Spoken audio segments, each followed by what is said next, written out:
Deputy Secretary, thank you very much for those remarks. Affordable, reliable, secure energy. I think you touched upon that attitude of abundance, I think you said, and the importance of reliable partnerships to actually spread that benefit. And I think there's a theme there also where conflict and weak international rules make that a bit harder to achieve. So I wonder how people might want to engage with that point. Osama, may I invite you, Secretary General, may I invite you to take the floor, please.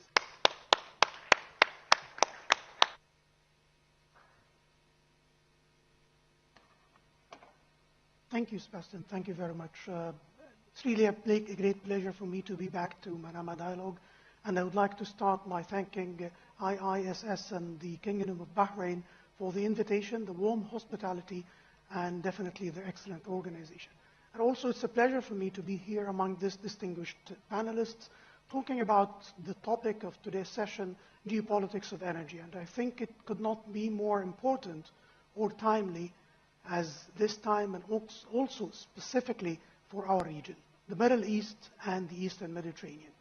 And if we can move specifically to the Eastern Mediterranean, I think the least we can say is that the East Mediterranean is geopolitically sensitive region with, I think, a lot of challenges over the past 2 years, mainly the Israel-Gaza war with its different surrounding conflicts.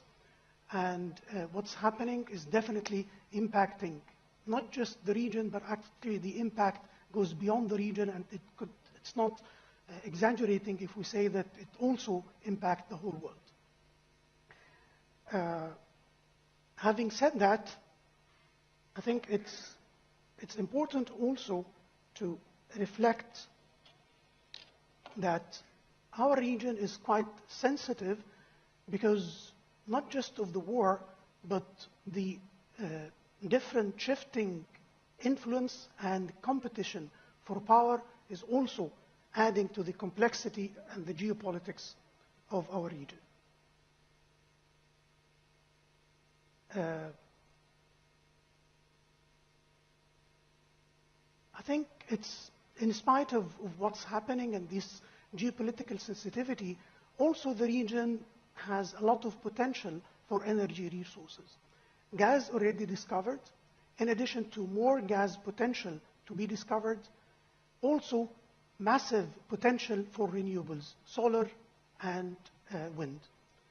This could be seen as more adding to the conflicts, as a fuel for conflicts, but I think we have an opportunity here to change this classical concept about energy, and maybe it could be a catalyst for more stability and resilience in our region. But to do so, how can we do this in spite of all these challenges? I think we need to go beyond geology and geography, and there are several elements to address, but I will try to focus on 3 main elements in this regard. One is that we need to identify and create the proper and favorable opportunities that can be truly win-win and create shared prosperity.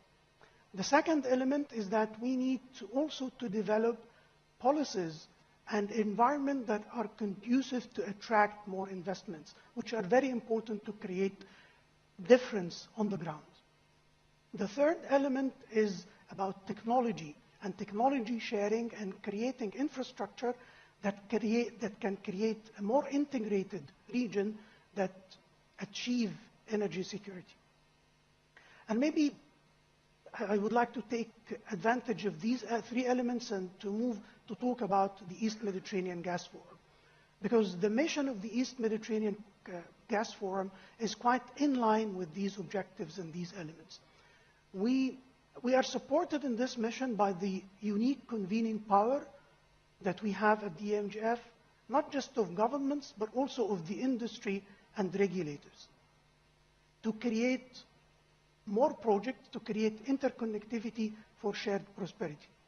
And I believe we have some successful examples, and the recent example of this success is the recent agreement signed between Cyprus and Egypt.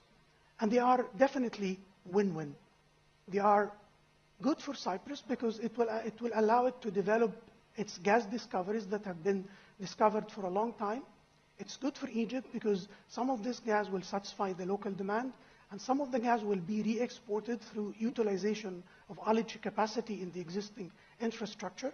It's good for Europe because it will provide a source of diversification of energy, and it's good definitely for the companies because it will allow them to recover their costs and also achieve return on investments. And maybe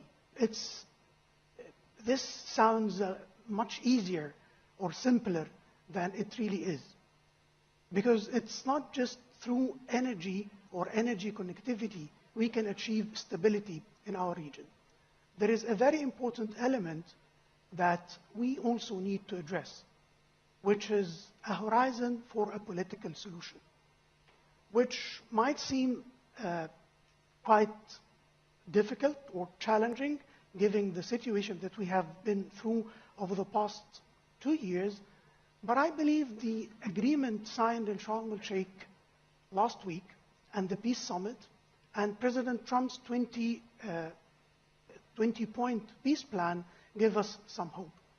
Still, it is challenging, it is complicated, but I think the good thing is that now we have ceasefire, although fragile, but we're hopeful that with the support and actually eagerness of not just the US, but the world leaders who attended the summit in Sharm el-Sheikh, we can have something, not just stop the war, but really something that can give hope to the people of the region of having peaceful coexistence.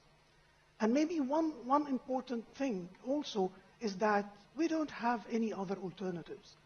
Rather than trying to set the proper environment for peaceful coexistence and interconnectivities between our region and the people of the region. Thank you.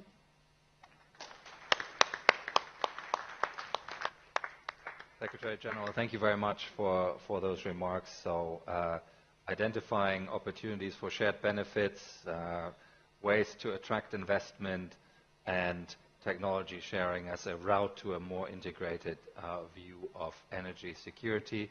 Again, a lot to dig into. We already have a bunch of people seeking the floor, so we will now turn to questions, and I will again invite a group of people to ask their questions.